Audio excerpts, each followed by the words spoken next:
ज्येष्ठ का महीना शुरू होने के लिए अभी कुछ ही दिन बाकी रह गए हैं और इस ज्येष्ठ के महीने में यानी मिड मई से कौन सी सब्जियां हम लगा सकते हैं और साथ में हमारी लगाई हुई सब्जियों की बीज हम कैसे बना सकते हैं ताकि हमें अगले सीजन के लिए मार्केट से बीज खरीदने की ज़रूरत ना पड़े, उसके बारे में बात करूंगी। गुड मॉर्निंग, नमस्ते। मैं दुर्गा पॉट टू प्लेट में आप सभी का स्वागत करती हूँ। ज्येष्ठ के महीने में आप लगा सकते हैं करेला। मैंने ये 24 बाई 24 की ग्रो बैग में 4 करेले के पौधे लगाया हुआ है। इन्हें मैंने फरवरी मंथ में लगाया हुआ था और 2 महीने के बाद इसमें फल आना बंद हो जाएंगे, यानी ये पौधा मर जाएगा। उससे पहले मैं अभी से ही 4 पौधे और तैयार कर रही हूँ। करेले के बीजों के छिलके काफ़ी मोटी होती हैं, इसीलिए लगाने से पहले उसको 24 घंटा पानी में भिगो देना चाहिए, उसके बाद उसे लगाना चाहिए। ये जो करेला मैंने लगाया हुआ है वो काफ़ी लंबी यानी काफ़ी बड़े साइज के करेला इसमें होती हैं। तो इस करेले की बीज अगर मुझे बनाना है तो अभी से ही मुझे एक करेला को चूज करके पौधे में छोड़ना पड़ेगा, क्योंकि लास्ट में अगर मैं छोड़ूंगी तो वो करेला इतना अच्छा बीज नहीं बना पाएगा। तो मुझे अभी से ही एक बहुत हेल्दी और बड़ा करेले को पेड़ में छोड़ना पड़ेगा। जब वो अच्छी तरह से पेड़ में पक जाएगा तब मैं उसको कट करूंगी। पिछले साल भी मैंने पेड़ में ही करेले को पकने के लिए छोड़ दिया था। पका हुआ करेले के बीज को अच्छे से धूप में सुखाने के बाद रख दिया था और उसी बीज को इस साल मैंने लगाया हुआ था। करेले के बाद आप लगा सकते हैं तोरी। ये तोरी बरसात में फल देंगे और बहुत अच्छे से फल देते हैं। मिड मई से लेके मिड अगस्त तक आप तोरी लगा सकते हैं। करेले की तरह तोरी का भी बीज आप घर पर बना सकते हैं। उसके लिए एक हेल्दी तोरी को देखकर आपको पेड़ में छोड़ना होगा। तोरी को अगर आप पेड़ में छोड़ते हैं वो बाहर की तरफ से ब्राउन होने लग जाती है और वही पेड़ में ही सूखने के बाद ही आप उसको तोड़ सकते हैं। करेले के जैसे वो बाहर से पीला नहीं पड़ेगा। करेला पेड़ में पकने के बाद वही फट जाएगा और नीचे उसके बीज नीचे गिर जाएंगे, और तोरी के साथ ऐसा नहीं होगा। तोरी पेड़ में ही लटके रहेगा और उसी फल के अंदर ही उसकी बीज सूखकर बन जाएंगे। करेला तोरी की तरह ककड़ी को भी अभी मई में लगा सकते हैं और बीज बनाने के लिए एक ककड़ी को आप अभी से छोड़ सकते हैं। जैसे मैंने यहाँ पर इस ककड़ी को बीज के लिए छोड़ रखा है। करेले की तरह ककड़ी भी जब पेड़ में पक जाएगी तो वो फट जाएगी, इसीलिए वो पेड़ में पकने के बाद ककड़ी के फल को कट करके किसी प्लेट के ऊपर रखकर उसको सूखने के लिए छोड़ देना है, ताकि उसके बीज आप आराम से कलेक्ट कर पाएं। बीज के लिए पौधा जब पूरी तरह से मर रहा होगा उस टाइम उसका बीज रखेंगे तो कोई हेल्दी बीज नहीं बन पाएगा। इसीलिए पेड़ में जब फल लगना शुरू होता है उस टाइम से ही, या उसका एक बार फल लेने के बाद रेस्टिंग पीरियड से बाहर निकलने के बाद दोबारा जब वो फल देता है उस टाइम उसकी बीज रखने से वो बीज हेल्दी बीज बन सकता है। लेकिन जब पूरी तरह मर रहा होगा पौधा उस टाइम उसके बीज नहीं रखना चाहिए। वो बीज कभी भी हेल्दी बीज नहीं बन पाएंगे। मई में हम लगा सकते हैं भिंडी। ऐसे तो भिंडी को फरवरी या मार्च से लगाना शुरू कर सकते हैं, जिस तरह से गर्मियों की अगती फसल हम लगाते हैं वैसे ही। लेकिन टेरेस गार्डन में जगह की कमी की वजह से मैंने इसको मार्च से लगाना शुरू कर दिया था। उसी के साथ ही मैंने इसमें साग भी बो दिया था। अब इन भिंडियों के पौधों में फूल आने शुरू हो गए हैं और 1-2 फल भी लगना शुरू हो गया है। जैसे जैसे ग्रो बैग खाली होती जा रही है वैसे वैसे मैं और भी भिंडियों की बीज लगाती जा रही हूँ और मैं जून तक भिंडियों की बीज लगाती जाऊंगी। इस मौसम में भिंडियों की पौध बहुत अच्छे से ग्रो होते हैं। आप डायरेक्ट ग्रो बैग में ही भिंडी की बीज लगा सकते हैं। ये 12 बाई 12 के ग्रो बैग में 2 या ज़्यादा से ज़्यादा 3 भिंडियों की पौध लगाना चाहिए, उससे ज़्यादा नहीं लगाना चाहिए। लीफी वेजिटेबल्स में आप लगा सकते हैं चौलाई साग, जैसे यहाँ पर भिंडियों के बीच बीच में मैंने लगा रखी है। और आप लगा सकते हैं कलमी साग, जिसको पानी साग भी कहा जाता है, जिसे मैंने पिछले महीने ही बो दिया था।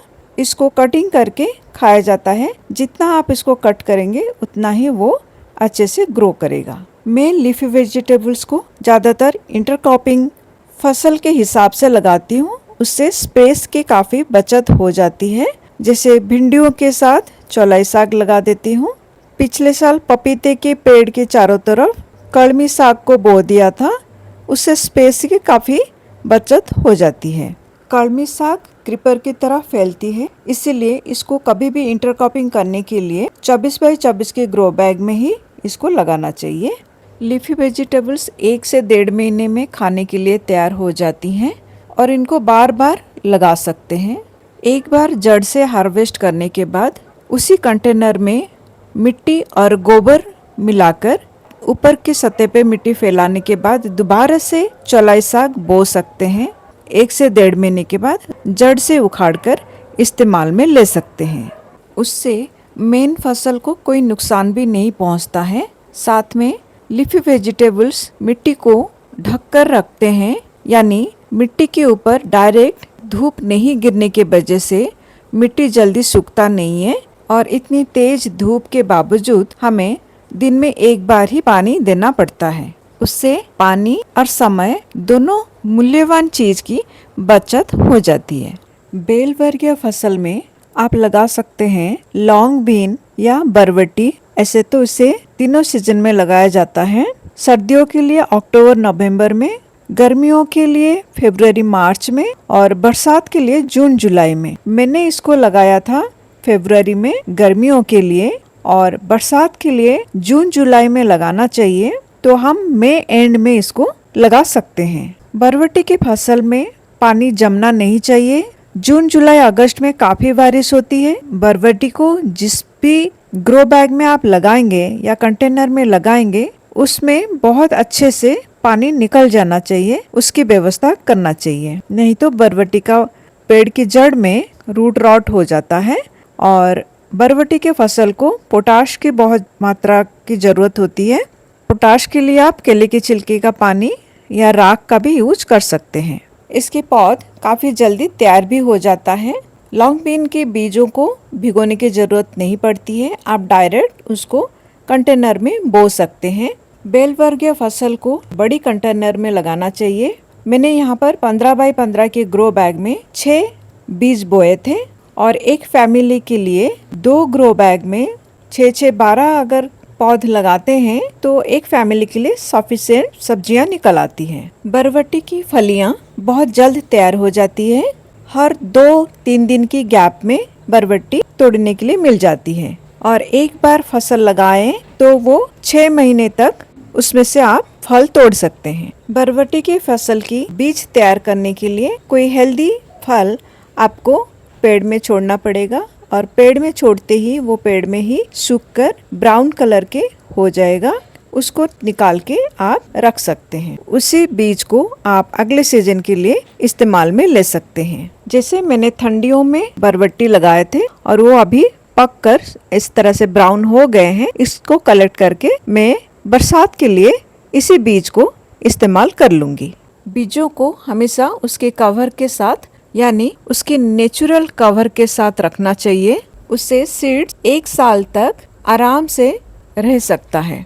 मई में आप लौकी लगा सकते हैं। ऐसे तो लौकी को तीनों सीजन में लगाया जा सकता है, लेकिन गर्मी और बरसात में लौकी का फल बहुत अच्छे से होता है और इसकी तासीर ठंडी रहती है तो खाने में भी अच्छा लगता है। मई में आप पुई साग भी लगा सकते हैं, जिसको इंग्लिश में मालाबार स्पिनच भी कहा जाता है। गर्मी और बरसात में ये बहुत अच्छे से ग्रो करता है। विंटर इसका डॉर्मेंसी पीरियड है। विंटर में इसके बेल की ग्रोथ नहीं हो पाती है, लेकिन विंटर में मालाबार स्पिनच की पेड़ में इसके बीज पक जाते हैं और उसी बीज को आप कलेक्ट करके नेक्स्ट सीजन यानी गर्मी और बरसात के लिए रख सकते हैं। मई मंथ में आप लगा सकते हैं बैंगन। बैंगन का पौधा गर्मी और बरसात में बहुत अच्छे से ग्रो करता है। विंटर में इसमें अच्छे से फल नहीं आ पाती है। वेजिटेबल्स के साथ साथ गर्मियों में आप खूब सारे फ्रूट ट्रीज भी अपनी टेरेस गार्डन में लगा सकते हैं। उनमें से फिग यानी अंजीर, ब्लैकबेरी, अमरूद, अंगूर, सहतूत आदि को भी लगा सकते हैं। अंजीर के पौधे को कटिंग से बहुत आसानी से आप अपने घर पर ही मल्टीप्लाई कर सकते हैं। उसकी ब्रांच थोड़ी सी मोटी होनी चाहिए। और बरसात में जैसे हर पौधे की कटिंग हम लगा सकते हैं, तो अंजीर के पौधे के भी हम कटिंग ग्रो कर सकते हैं। ये तो थे कुछ वेजिटेबल्स एंड फ्रूट ट्रीज जो हम मई के मंथ में अपने टेरेस गार्डन में लगा सकते हैं। उसके अलावा हम रूट वेजिटेबल्स को भी मई के मंथ में लगा सकते हैं। उसमें से रतालू, अरबी, ओल, हल्दी, अदरक, मैंगो जिंजर आदि प्रमुख है। रतालू के ऊपर एक डिटेल वीडियो मेरे चैनल में अवेलेबल है। कैसे मैंने इस रतालू को अपनी टेरेस गार्डन में लगाया था और खूब सारे रतालू मैंने हार्वेस्ट किया था, और उसी हार्वेस्ट रतालू जो मैंने स्टोर करके रखा हुआ था उसी में से अभी पेड़ आने लग गए हैं, यानी आंखें आने लग गई हैं, और इन्हें अभी मई के महीने में लगाऊंगी। रूट वेजिटेबल्स की सॉइल प्रिपरेशन बाकी वेजिटेबल्स के मुकाबले अलग होती है, उससे मैं नेक्स्ट वीडियो में बताऊंगी। मेरे चैनल में रतालू को कैसे ग्रो किया जाता है उसके ऊपर एक डिटेल वीडियो अवेलेबल है, आप चाहे तो उसे देख सकते हैं। आई होप मेरी दी गई जानकारी की मदद से आप खूब सारे वेजिटेबल्स अपनी फैमिली के लिए बहुत आसानी से ग्रो कर पाएंगे। अगर मेरी वीडियो आपके लिए हेल्पफुल होती है तो please like, share and subscribe to my channel. उससे मुझे नए वीडियो बनाने के लिए मोटिवेशन मिलती है। Thank you for watching the video. Healthy खाइए, हेल्दी रहिए। God bless you all.